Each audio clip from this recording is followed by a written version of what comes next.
15 September মাঠে গড়াবে NCL টি-20 আসরের দ্বিতীয় আসর এবং আসরের জন্য চূড়ান্ত করা হয়েছে 3টি ভেন্যু। দলগুলো খেলাতে পারবে 2 জন করে বিদেশি, এমনটাই জানিয়েছেন BCB chief programme coordinator Minhajul Abedin Nannu. টুর্নামেন্টের ফাইনাল হবে 4 অক্টোবর। 2024 সালে প্রথমবারের মতো মাঠে গড়ায় এনসিএল টি-20 টুর্নামেন্ট। জাতীয় দলের পাইপলাইন সমৃদ্ধ করার লক্ষ্যে বিপিএল এর পাশাপাশি আরও একটা টি-20 আসর আয়োজন করে বিসিবি।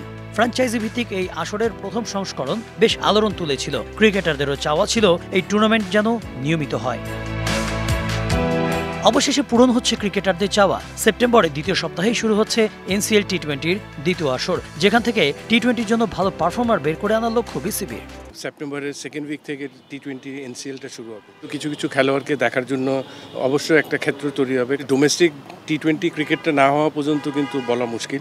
আপনার কিছু বেটার পারফরম্যান্স যদি পাওয়া যায়, এখানে অনেকগুলি প্লেয়ারের কিন্তু টি-20 ফরম্যাটের performance up to the mark না।